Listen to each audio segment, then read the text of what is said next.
growing up in Idaho, I was exposed to all this culture and like surrounded by farmland and just having that connection, I guess, to the land and like to agriculture and how they all kind of work together. As life progressed, I learned about things like mountain climbing and rock climbing and all these other cool ways to walk through the mountains and experience life. And I just think it's important to be playful and enjoy the land that we have and that we are given, but protect it too so it can stick around and next generations and other people can enjoy it as well. Yeah, we are in Little Cottonwood, as you know, being local. This is one of my favorite areas to climb because it's in the shade. Right now, frankly, I'm out of my element. I look so different, dress so different than the rest of you, but at the same time, it's the same land. Yep. I look at where you're going to go and I say, you're nuts. Doing something in the simplest, most natural, pure way is something I've always been drawn to. Traditional climbing is what I've always been attracted to as well because it's almost like the leave no trace of climbing in my mind because we bring the gear with us and we take it away. So one of these things will hold your weight? Yeah. Really? Once I'm climbing, I clip this into the rope. Okay. Because this is in the wall, and then this is into the rope, and then that rope is into my harness. So we're all connected. So if you slip, you're not gonna... Yeah, these guys are what will save your life. Okay. Ideally, I don't slip, but yeah, that does happen. Frankly, as far as you coming up here and climbing rocks, you're crazy.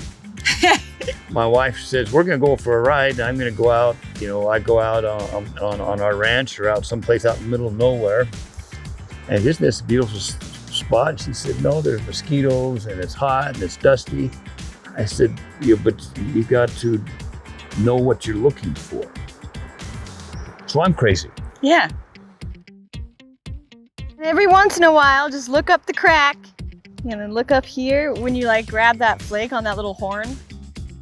We all live on the same planet. We all breathe the same air, drink the same water, and all of those things. And so we need to appreciate and respect each other's interests. I think that's what I gain the most is that solitude, like that I think everybody's kind of looking for. That feeling that you cannot purchase. Yeah. And you earn it by experience.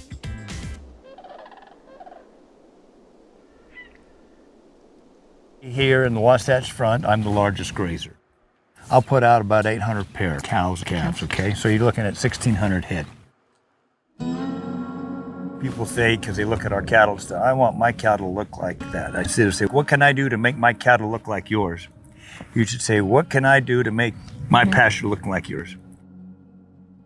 You're looking at about 10,000 acres right here that had no habitat whatsoever. It was all this monoculture. Spraying it and nothing happening and just losing this ground. So what they were doing here, spraying it, they killed all the frag, but they killed everything else. Frag would keep coming back. They're sitting there in a duck blind, they're looking around, you guys don't have any frag. It's like Phragmites. What are you doing? I said, we're grazing. We have avocets, herons, sandhill cranes. Birds come through here by the millions, literally. 8 years ago, 9 years ago, okay? No birds. The frag is starting to go away, and the alkali bulrush is coming back, which is duck feed. You would have spent several hundreds of thousands of dollars to spray that and still have a problem. They haven't spent one dime. I see everything through the eyes of the birds. And so when you have habitat that is conducive for the birds, you're going to get birds. Our primary task now is to increase our understanding of our environment to a point where we can enjoy it without defacing it, use its bounty without detracting permanently from its value, and above all, maintain a living balance between man's actions and nature's reactions. For this nation's greatest resource is as elastic and productive as our ingenuity can make it.